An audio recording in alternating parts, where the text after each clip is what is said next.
Perkenalkan, saya Vanessa Gabriela dari kelas 10 IPS SMA Kristen Transkasih. Nah, jadi kami diberikan tugas untuk membuat tugas ulangan harian. Jadi ulangan harian kali ini kami disuruh untuk membuat, disuruh memikirkan suatu usaha. Nah, jadi setelah kita memikirkan, kita akan mengaitkan dengan materi-materi yang ada di buku. Nah, jadi usaha yang saya bawakan kali ini ataupun yang saya pikirkan kali ini ialah usaha tentang party organizer. Nah, party organizer sendiri di pandangan saya ataupun di pemikiran saya itu mencakup kayak bagian makeup, foto, terus kayak bagian dekornya, bagian bajunya, bagian organizing acaranya itu pun sendiri juga termasuk di dalam situ. Jadi langsung aja ke poin yang pertama, yaitu produksi sebagai kegiatan ekonomi. Jadi pengertian produksi sendiri ialah kegiatan menambah faedah atau kegunaan suatu benda atau menciptakan benda baru sehingga lebih bermanfaat dalam memenuhi kebutuhan. Lalu produksi itu dibagi lagi menjadi dua, yaitu ada produksi barang dan juga ada produksi jasa. Nah, di sini saya lebih memakai produksi jasa karena usaha yang saya pikirkan kali ini itu lebih berarah kepada bagian jasa. Nah, produksi jasa juga itu dibagi lagi menjadi dua. Yang pertama itu ada produksi jasa yang langsung dapat memenuhi kebutuhan dan juga produksi jasa yang secara tidak langsung memenuhi kebutuhan. Nah, jadi seperti yang kita tahu, kayak party organizer itu bergerak di bidang jasa. Jadi kayak mulai dari mereka makeup, foto, terus dekor, terus tentang organisasinya itu sendiri, itu semua bergerak di bidang jasa. Lalu faktor-faktor produksi.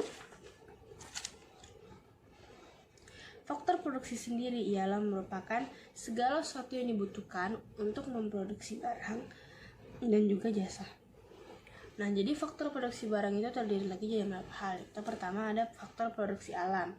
Faktor produksi alam itu dibagi lagi menjadi ada tanah, air, sinar matahari, udara, dan juga barang tambang. Nah, dari semua faktor-faktor produksi ini, saya lebih menggunakan, menurut pandangan saya lebih yang akan digunakan yaitu sinar matahari dan juga udara.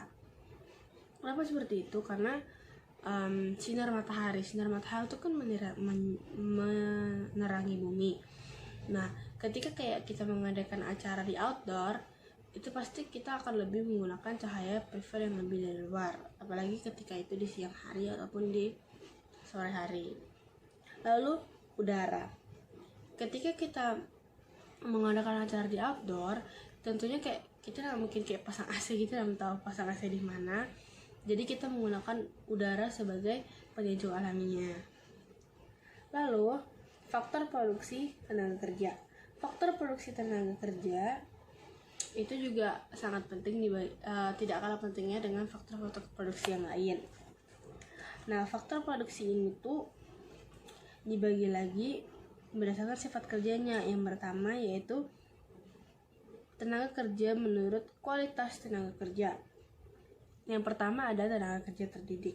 Tenaga kerja terdidik yaitu tenaga kerja yang memerlukan pendidikan tertentu dalam keahliannya atau dalam bidangnya itu. Nah, contohnya kenapa saya akan membahas ini, karena bagian makeup dan juga foto itu tidak mungkin akan dilakukan secara asal-asalan, itu pasti ada pendidikannya tersendiri. Untuk itu kenapa saya mengaitkan bagian ini. Lalu juga ada tenaga kerja terampil. Maksudnya itu tenaga kerja yang memerlukan kursus atau latihan di bidang-bidang keterampilan itu. Nah, jadi di sini yang akan saya kaitkan yaitu di bagian dekor gitu, dan juga di bagian makeup. Kenapa saya bilang begitu? Karena makeup itu tidak cukup cuman di sekolah aja, mereka juga perlu kursus karena tentu saja tren itu semakin berkembang. Jadi teknik-teknik yang digunakan juga pasti semakin banyak. Untuk itu pasti diperlukan kursus. Sebagai makeup artist ataupun MUA kayak gitu, pasti akan mengikuti kursus. Lalu dekorasi juga tidak bisa kita lakukan secara sembarangan. Kayak pasti ada beberapa teknik yang perlu kita pelajari dari kursus, seperti itu.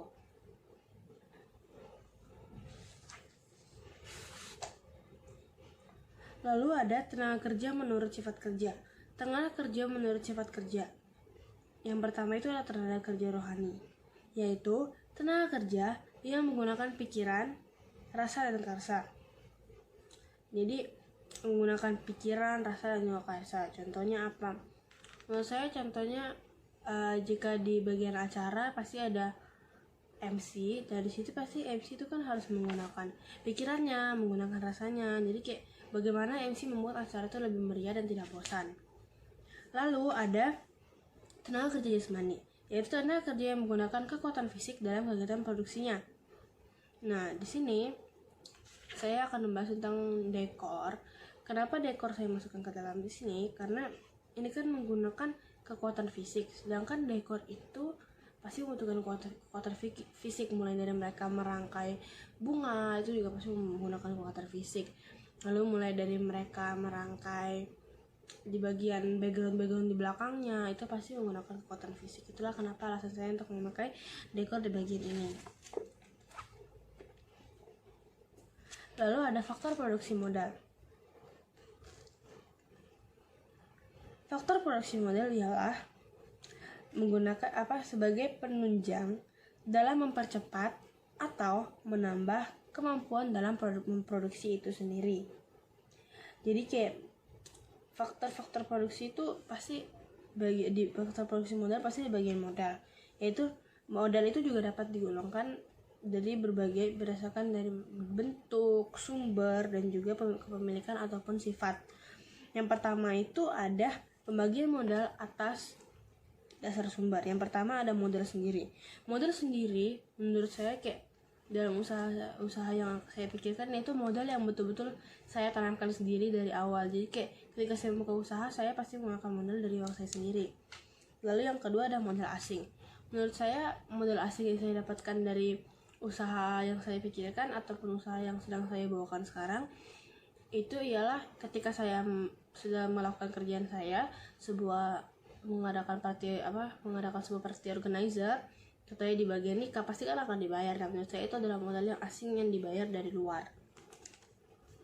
Lalu ada pembagian modal atas dasar bentuk, yaitu adalah modal konkret, yaitu modal yang dapat dilihat secara nyata. Secara nyata saja modal-modal yang kita dapatkan itu. Lalu ada yang ketiga adalah pembagian modal menurut sifat.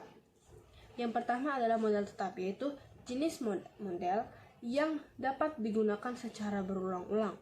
Contohnya mesin-mesin dan bangunan pabrik. Nah, di bagian saya model yang dapat digunakan secara tetap menurut saya ialah seperti alat-alat makeup, kayak seperti blush on ataupun itu lipstick kan tidak mungkin satu kali pakai langsung dibuang, itu pasti akan dipakai terus berulang-ulang sampai habis. Lalu kamera, pokoknya alat-alat fotografi. Lalu di bagian-bagian dekor, tidak semua alat-alat dekor itu sekali pakai langsung dibuang. Lalu kayak ada model lancar, yaitu model yang habis digunakan satu kali proses produksi. Contohnya bahan-bahan baku. Nah, di sini berarti kan bahannya sekali dipakai habis itu sudah. Nah, menurut saya di sini ada beberapa alat makeup ataupun barang-barang dari makeup ataupun dekor itu bisa cuma sekali pakai digunakan, lalu kayak setelah itu digunakan lagi. Contohnya kayak bagian bulu mata palsu itu kan dipakai satu kali hanya untuk satu orang lalu sudah. Lalu ada faktor produksi keahlian. Faktor produksi keahlian ialah keahlian atau keterampilan yang digunakan seseorang dalam mengkoordinasikan dan mengelola faktor produksi untuk menghasilkan barang dan jasa.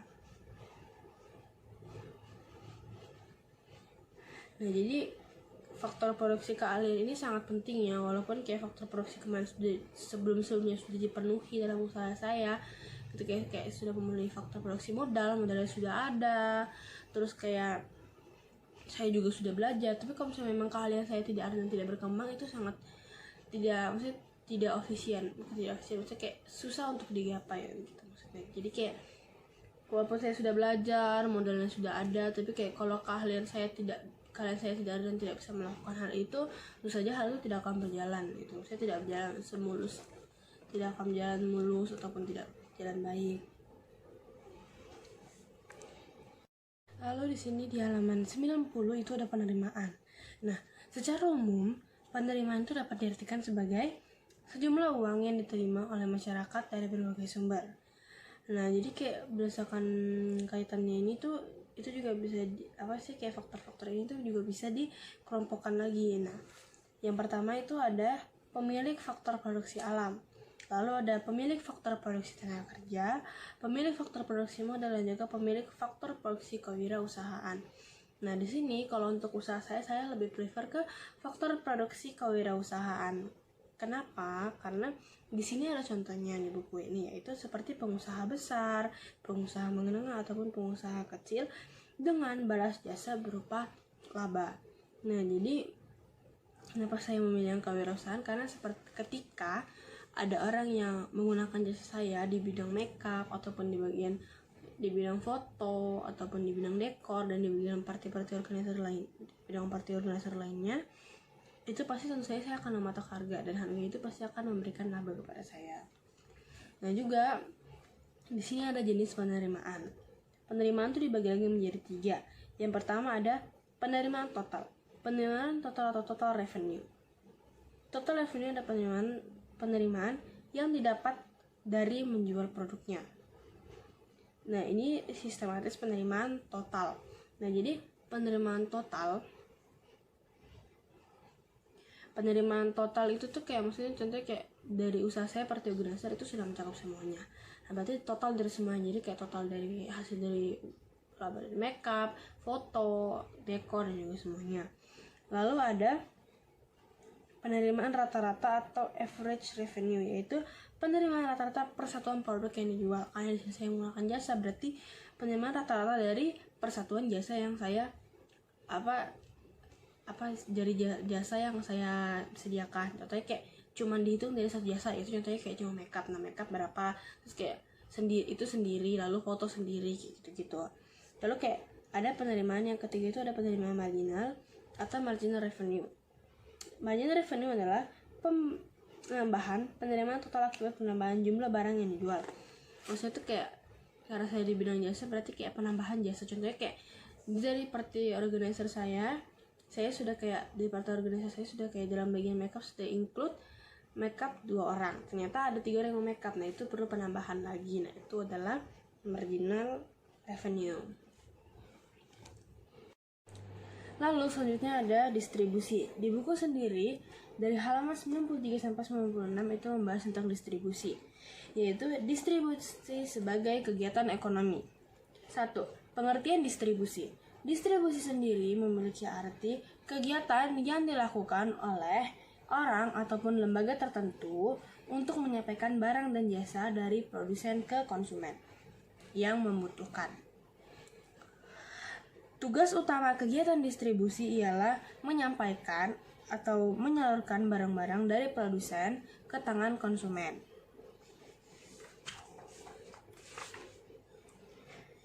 Kegiatan distribusi itu mencakup beberapa hal. Yang pertama ada pembelian, yang kedua ada pemilahan dan pengelompokan barang, yang kedua ada pembungkusan, yang keempat ada pengundangan, dan yang terakhir ada pengangkatan dan pengangkutan. Nah, jadi dari usaha yang saya pikirkan atau usaha yang saya gunakan hari ini, yang bisa masuk kegiatan distribusi itu adalah di bagian gaun-gaun ataupun di bagian dress. Karena saya tidak di kegiatan di usaha saya, yaitu party organizer ataupun ngurus party, itu tidak hanya menyewakan gaun untuk mereka yang mau membuat acara atau melaksanakan acara, tapi saya juga bisa menyediakan gaun-gaun yang bisa dibeli untuk mereka. Misalnya kayak mereka mau beli, mereka bisa beli. Nah, jadi kalau misalnya mereka ada yang beli dan itu harus dikirim, terus saya akan memilah lagi, terus yang saya harus membungkusnya, terus saya harus mengirimnya lagi gitu. Lalu yang kedua ada pihak-pihak dalam distribusi. Pihak-pihak dalam distribusi itu ada agen. Itu adalah perantara yang melakukan pembelian dan atau penjualan dengan perjanjian. Lalu yang kedua ada makelar. Makelar itu adalah perantara yang menjual atau membeli barang dengan nama orang lain. Yang ketiga ada komisioner. Itu ialah perantara pemasaran seperti makelar Tetapi komisioner ini tidak hanya mempertemukan penjual dan pembeli, ia juga bisa membeli atau menjual barang atas namanya sendiri. Lalu ada importir. Importir ini tentu saja badan atau perusahaan yang mengirim barang ataupun membeli barang dari luar negeri masuk ke dalam negeri. Lalu ada eksportir. Tentu saja ini adalah badan atau perusahaan yang menjual barang dari dalam negeri ke luar negeri. Lalu ada pedagang besar atau grosir. Misalnya ini orang ataupun kelompok yang menjual barang dalam jumlah besar karena kan dia grosir. Terus ada pedagang eceran.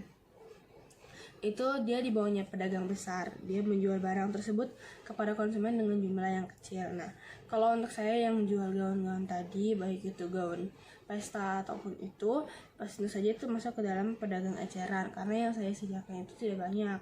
Itu jadi kayak mereka cuma bisa beli 1 atau 2, itu tidak langsung dalam jumlah yang sangat besar. Untuk itu kenapa disebut pedagang eceran dan bukan pedagang grosir. Lalu ada faktor-faktor yang mempengaruhi distribusi. Yang pertama ada produk. Produk ini berkaitan dengan objek fisik. Lalu yang kedua ada pasar. Saluran distribusi ini dipengaruhi oleh pola pembelian konsumen. Lalu ada produsen. Itu hal-hal yang perlu dipertimbangkan ialah dari segi pendanaan, pengalaman dan kemampuan dalam distribusi, dan pengawasan saluran dan pelayanan yang diberikan. Lalu yang terakhir ada perantara. Saja perantara seperti yang distribusi tadi. Nah, terus kalau misalnya dalam usaha saya yang saya pikirkan ataupun yang saya gunakan dalam tugas kali ini, tentu saja yang menurut saya akan berkaitan dengan faktor-faktor ini itu ada 3. Yang pertama ada produk, pasar, dan juga ada perantara. Kenapa? Karena tentu saja produk yang saya kirim ataupun yang saya jual itu sebelum saya kirim ataupun sebelum saya memutuskan untuk menjualnya, saya harus mengecek kondisi fisiknya. Apakah ia masih bagus ataupun ada kotor atau ada yang kotor atau ada yang sobek seperti itu. Jadi kita harus mengecek kondisi fisik dari barang tersebut. Lalu pasar. Saluran distribusi dipengaruhi pola pembelian konsumen. Kenapa saya bilang kayak gitu? Karena kita tuh harus, kalau kita sudah menjual satu, kita harus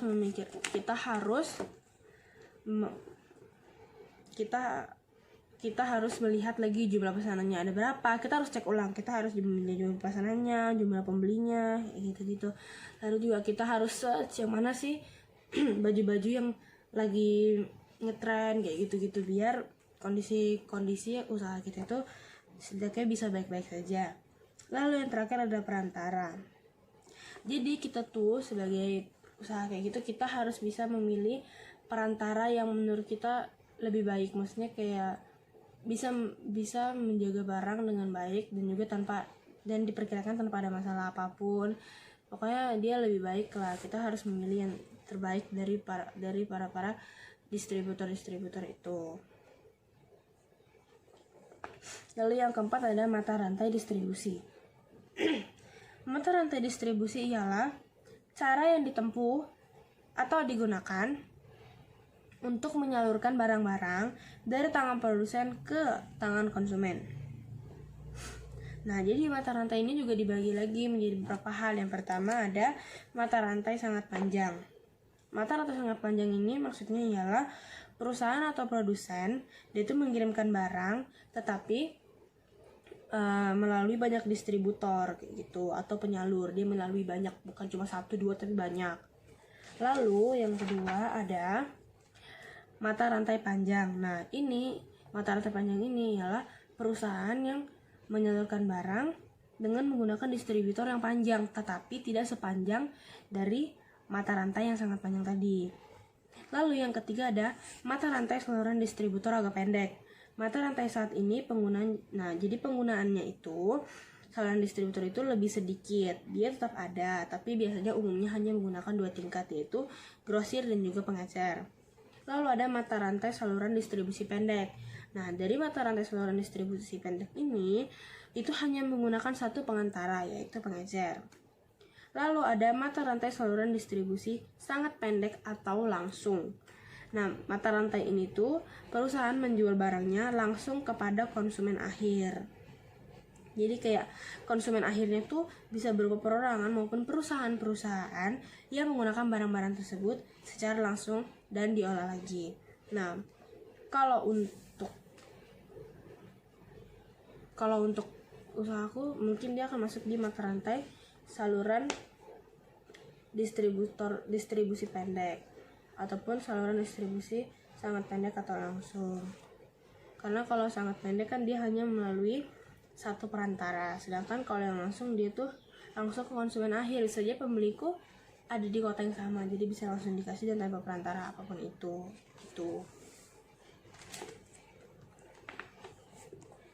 Lalu ada konsumsi. Dari halaman 97 sampai ke halaman 98. Pengertian konsumsi. Konsumsi ialah suatu kegiatan yang bertujuan untuk mengurangi atau menghabiskan suatu benda, baik itu barang ataupun jasa, dalam rangka memenuhi kebutuhan yang ada. Jadi kayak kita konsumsi, kayak kita menghabiskan suatu produk yang sudah dibuat, contohnya kayak makanan kita habisin, minuman gitu. Lalu ada ciri-ciri benda konsumsi. Ciri-ciri benda konsumsi yang pertama ialah benda-benda yang dikonsumsi adalah benda ekonomi atau benda yang untuk memperolehnya dibutuhkan pengorbanan. Lalu yang kedua, benda yang dikonsumsi ditujukan untuk memenuhi kebutuhan hidup. Lalu yang ketiga ada manfaat, nilai, ataupun volume benda-benda yang digunakan tersebut akan habis sekaligus atau berangsur-angsur. Nah, di sini kalau menurut saya, untuk usaha yang saya pikirkan atau yang saya pakai di video kali ini, di ulang harian kali ini, saya merasa usaha saya lebih masuk ke yang ketiga, yaitu manfaat, nilai, ataupun volume benda-benda yang digunakan akan langsung habis atau berangsur-angsur habisnya. Kenapa? Contohnya kayak alat makeup itu kita tentu saja hampir semua alat makeup itu tidak hanya dipakai cuma sekali, itu akan dipakai berulang kali dan dia akan berangsur-angsur habis itu. Nah, di sini di buku juga dibilang contohnya yaitu yang berangsur-angsur adalah pakaian, sepatu, dan juga jam tangan. Misalnya kayak baju yang saya sewa, terus kayak kamera yang dipakai untuk foto, terus kayak alat-alat dekor kayak kayu-kayu itu, kayak kayu-kayu yang sudah didesain ataupun bunga-bunga yang bunga-bunga sudah terangkai langsung, terus saja ya bunga palsu itu saya tidak langsung kita buang setelah kita pakai, pasti kita akan memakainya kembali ya, seperti itu. Lalu ada pembagian benda konsumsi. Pembagian benda konsumsi dibagi menjadi dua, yaitu benda yang habis dalam sekali pemakaian dan juga benda yang pemakaiannya berulang-ulang atau pemakaiannya dalam waktu relatif lama. Contoh benda yang habis dalam sekali pemakaian, contohnya seperti kayak bulu mata palsu dalam alat makeup, nah itu langsung sekali pakai langsung habis. Lalu kayak kertas foto, kalau misalnya kita cetak foto pasti akan langsung digunakan, tidak bisa dipakai lagi tentunya, langsung itu jadi. Nah, terus benda-benda yang pemakaiannya berulang-ulang atau pemakaian dalam waktu relatif lama, seperti yang tadi saya bilang sebelumnya, yang sudah saya bilang seperti contoh alat-alat dekor berupa bunga-bunga palsu seperti itu, lalu alat-alat makeup, lalu kamera, terus mesin cetak seperti itu. Jadi kayak itu akan berangsur, itu pemakaiannya akan dalam waktu yang relatif lebih lama. Jadi seperti yang kalian lihat di tabel di atas, di samping pokoknya tidak akan ada tabel, situ ada yang aku udah buat gitu tabelnya. Terus itu yang pertama aku akan bahas kuantitinya dulu. Kuantitinya ada 1, yang pertama 1, yang kedua ada 2, yang ketiga ada 1, keempat 3, yang kelima juga 3. Price-nya itu ada 2 juta yang pertama, terus 1.250.000, lalu 3 juta, terus lalu 1.500.000 dan 3 juta lagi. Jadi yang pertama itu tentang organizer, yang kayak nge-organize, terus yang kedua itu gaun, lalu yang ketiga itu decoration 3 juta, lalu ada makeup 1.500.000, terus yang terakhir tuh foto. Jadi terus di sini ada TR. Nah, TR-nya itu di sini itu kenapa ini hasilnya itu kayak TR itu harusnya Q kali P. Jadi di situ Q kali P 2 juta, 2.500.000. Terus ada 3 juta, 1 juta 5 kali 3 dan 4.500.000. 3 juta kali 3 9 juta. Terus ada FC sama VC, fixed cost sama variable cost. Nah jadi fixed costnya ini aku buat sendiri, sama variable costnya juga aku buat sendiri. Aku kayak kira-kira gitu aja. Nah terus di sini ada TC-nya. TC-nya itu rumusnya fixed cost ditambah variable cost. Jadi ditambah juros tambah 500, 1.200.000. 800 ditambah 500, 1.300.000. Lalu 1.250 tambah 1 juta jadi 2.250.000. 1.500.000 ditambah 1 juta jadinya 2.500.000. Lalu 1.500.000 tambah 1.500.000 jadinya 3 juta. Nah lalu di sini ada MR. Nah MR di sini rumusnya TRE dikurang TRN minus 1. TR-nya kan di sini nih yang 2 juta, 2.500.000 itu. Lalu itu dikurang. Nah, untuk yang nomor 1 karena itu terusnya nggak ada, jadi aku pakai tab yang atasnya yang 2 juta doang. Lalu ini ada 2 juta. Terus kayak ini 2.500.000 dikurang 2 juta jadinya 500. Lalu 3 juta dikurang 2.500.000 jadinya 500. 4.500.000 dikurang 3 juta 1.500.000. Lalu 9 juta dikurang 4.500.000 jadinya 4.500.000. Lalu ini ada NC. NC rumusnya TCN dikurang TCN minus 1. Nah di sini TCN itu yang 1.200.000, 1.300.000. Nah itu dikurang, ini sama kayak MR karena nomor 1 nggak ada di atasnya lagi. Jadi aku pakai tab yang sama, jadi dia tetap 1.200.000. Lalu yang habis itu ada 1.300.000 dikurang 1.200.000 jadinya 100.000. Lalu ada 2.250.000 dikurang 1.300.000 jadinya 950.000. Lalu ada 2.500.000 dikurang 2.250.000 jadinya 250.000. Lalu ada 3 juta dikurang 2.500.000 jadinya 500.000 rupiah. Lalu yang selanjutnya ada AFC. Nah AFC ini rumusnya variable cost dibagi dengan kuantitinya. Variable cost ini kan 700 sama 100. Nah 700 dibagi kuantiti yang 1 700. Lalu 800 dibagi dengan 2 400.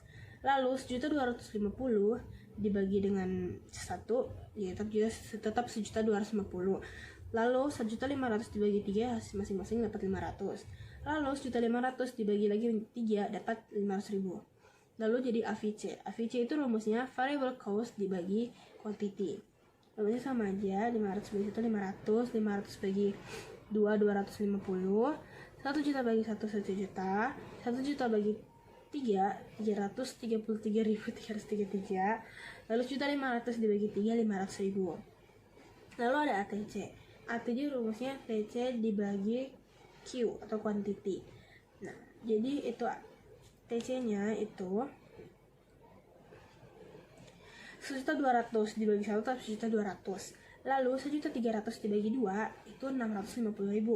Lalu 2.250.000 dibagi 1 tetap 2.250.000. Lalu ada 2.500 dibagi 3 hasilnya 833.333. Lalu ada 3 juta dibagi 3 hasilnya 1 juta. Lalu laba atau rugi. Laba atau rugi rumusnya TR dikurang TC. Jadi kayak TR dikurang TC. Nah, 200 yang TR-nya 200 dikurang TC-nya 1.200 hasilnya 800.000. Lalu TR-nya 2.500 dikurang 1.300 hasilnya 1.200. Lalu TR yang 3 juta yang nomor 3 dikurang 2.250 hasilnya adalah 750. Lalu 4.500 dikurang TC yang keempat 2.500 hasilnya 2 juta. Lalu TC yang terakhir nomor 5 9 juta dikurang 3 juta sama dengan 6 juta. Nah jadi itu penghitungan yang aku dapat di tabel ini. Mohon maaf kalau misalnya ada yang salah.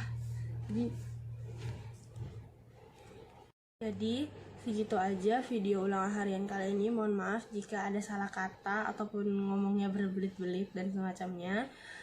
Mohon maaf juga kalau misalnya ternyata materi yang saya bawakan kali ini tidak sesuai dengan yang Pak Guru saya minta. Dan terima kasih.